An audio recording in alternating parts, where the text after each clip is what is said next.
Hodges now, CEO at Hodges Capital Management, which currently has AUM of $1.3 billion.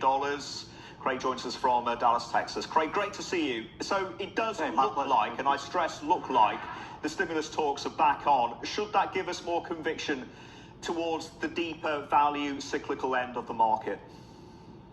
Yeah, I think the prospects of more stimulus should be a nice short-term boost. We still are somewhat in the camp that the market probably is a little ahead of itself. What happened in the fall here in the U.S. market? A lot of accounts all across the country raised cash going into the election, and you saw big cash balances on accounts, thinking there could be some real turmoil around the election time. It didn't come. In fact, and I think you've seen some of that money go back into the market over the last 2 to 3 weeks, which is kind of what's driving it now. But that being said, I think that it's a long bridge between where we are now and when we get some of these COVID issues that will be fixed, actually fixed. So I think a time of caution is probably warranted here.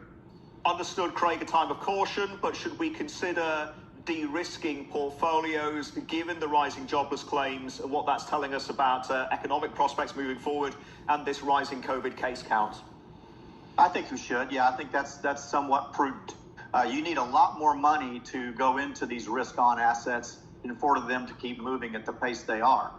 The nice thing about the market that we're noticing now is you're starting to see much more breadth out there. You're starting to see stocks that have lagged for years starting to play catch up. And that's a very comforting thing here at Hodges Capital, because that's a lot of the stocks that we follow, not the real go-go stocks that everyone's been so focused on. It's those companies that have been doing very well, unbeknownst to a lot of people out there. Craig Martin here. Great to see you, and hope you're continuing to keep safe. So in the middle of a recession, I mean, one space that sort of seems to be a bit of an anomaly, and maybe not, try and explain this to us, is what's going on in housing. Existing home sales numbers, Rick was just going through them, up for the 5th month in a row. We've got prices at record highs. I get the limited supply still, but this is one area which you are very hot on. Talk to us about the trends. Yeah, we're seeing a gigantic trend that we think will last for 3 to 5 years. And it's a real de-urbanization type of a situation. A lot of that depends on, or a lot of that's because of the civil unrest and the COVID that we've seen in the large cities and the real dense area. That's somewhat driving people away. But let's add in technology, the fact that remote working is becoming such a dominant part of our lives. People don't have to live in these gigantic cities in order to have the job they want. They can live in the suburbs.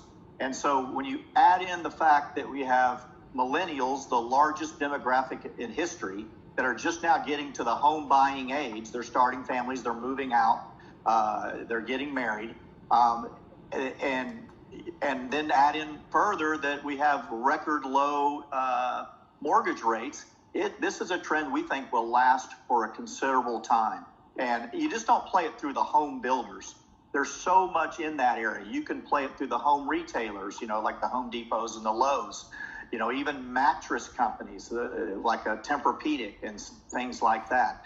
Home gardening, the pet business is booming because of this de-urbanization trend. So there's a lot of ways to play this housing other than just buying home builders, if you will. All right, fair enough, understood. And throw in pet supply companies as well while we're at it. Yeah. But record high home prices right now. How much of a cap is this likely to be? Or with mortgage rates so low, I mean, you think this thing really has legs then? Yeah, it's give and take. And like you mentioned earlier, the supply is only like 3 months long. So that's not much.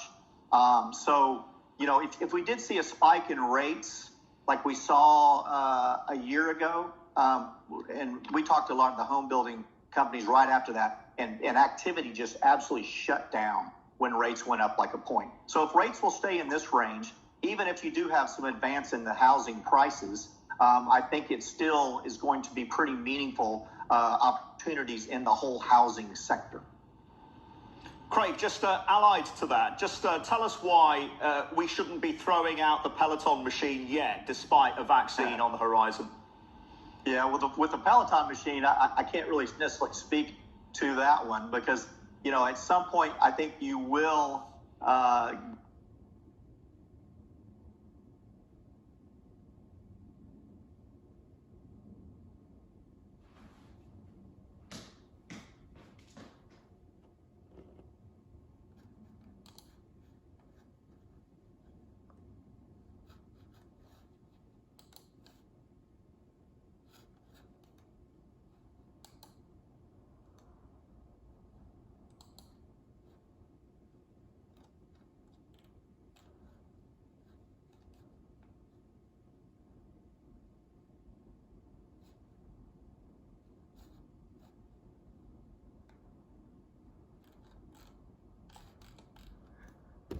I try.